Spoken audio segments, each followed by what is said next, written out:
and he sort of interceded for me. But then we got into a big conversation with him, and he was trying to support and promote Albert Pike. The reason people in D.C. want that statue taken down is because Pike is one of the original founders of the Ku Klux Klan. Yeah, the founder, Confederate general. Now, let's expand on that.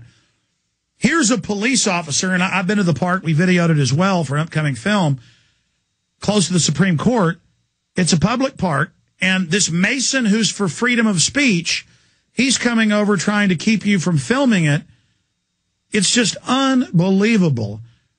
The Masonry of George Washington clearly is very different from the Masonry we have today. Yeah, that's what, Washington was, because what was happening, from what I've been able to gather from the history there, is you had the radicalized form of Masonry over in Europe involved with the French Revolution. And these guys were bloodthirsty.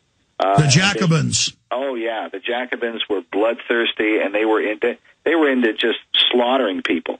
And raping children and serious devil worship, Hellfire Club type stuff, or even worse. And go ahead. Yeah, that's exactly it. They were just extremely radical, and Washington opposed them. He did not agree with what they were doing, and one of their ambassadors, Citizen Genet, we talk about him in part 2, but Genet came over, and a lot of people don't realize these guys stirred up all kinds of, they were trying to have another revolution. Yeah, let's be clear. Washington had people burning his effigy all over the country. The French Masons came in and tried to they wanted to change the days to 10 days a week. They wanted to break up families. It's the same crap called liberalism today, where it's unbelievable. People don't know what happened in France. No, and they don't realize how you had different people. You had some people like Jefferson. Jefferson supported the French Revolution. Washington did not. There was a division among them. Jefferson had some pretty dark comments. When he heard about all the bloodletting, he said, well, it's better that every nation be reduced to a single Adam and Eve than that the French Revolution fail. So he tried to justify the bloodletting. But other founders, like Washington, simply did not approve of it.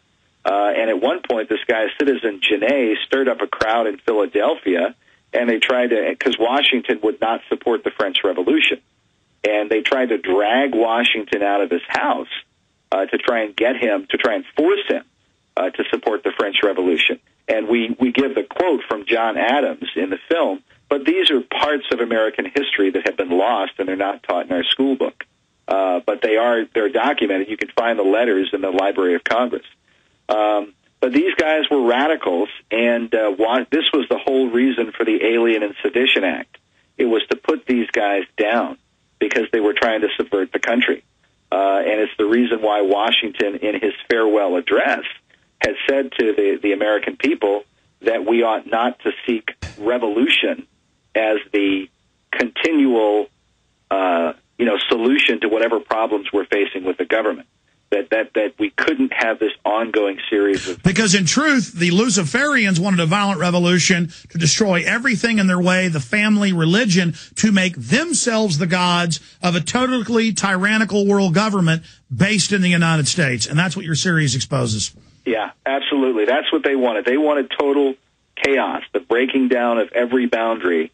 And it's why there are great quotes from Washington where he says, that any nation that casts off the rules of order and right that heaven itself has ordained cannot be expected to prosper. And the reason he's saying that is because he's responding to what was going on in France at the time, that they wanted to destroy everything, the family unit, the calendar, any kind of law and order.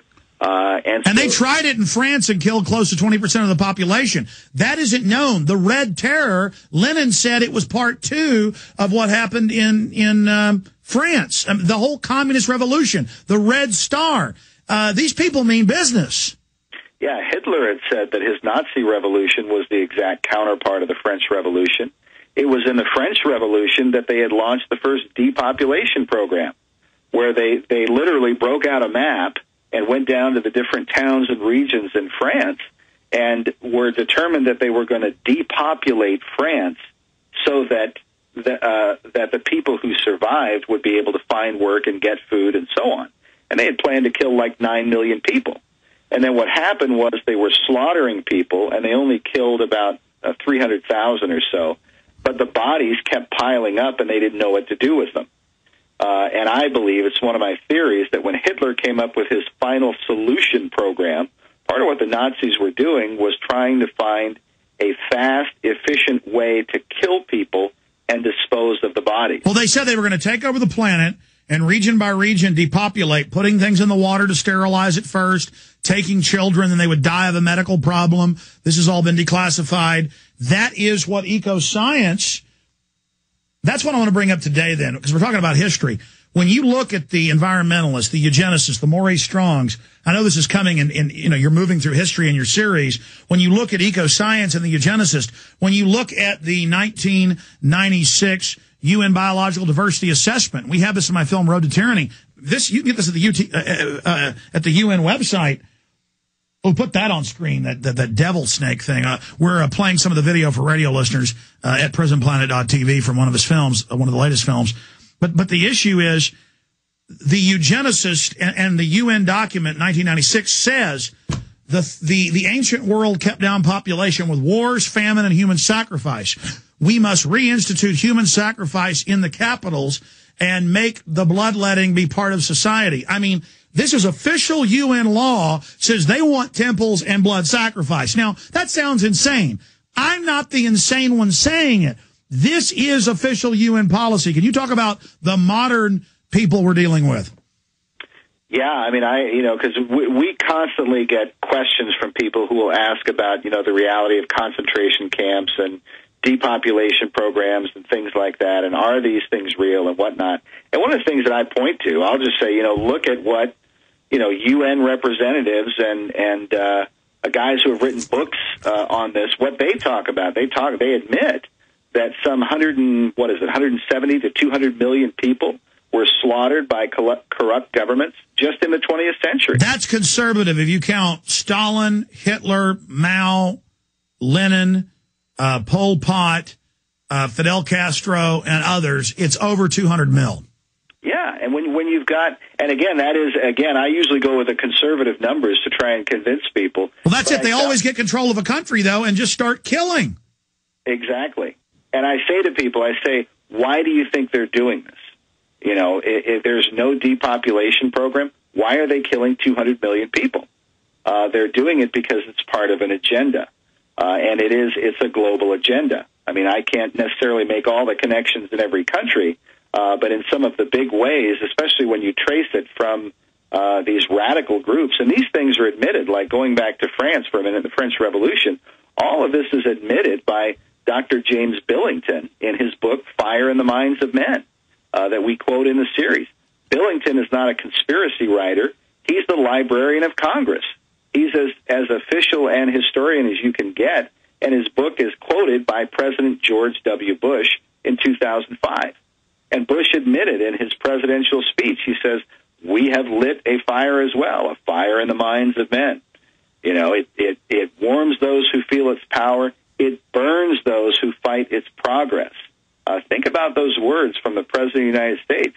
You fight with the progress of this fire that we've set up, you're going to get burned. That's what he's saying.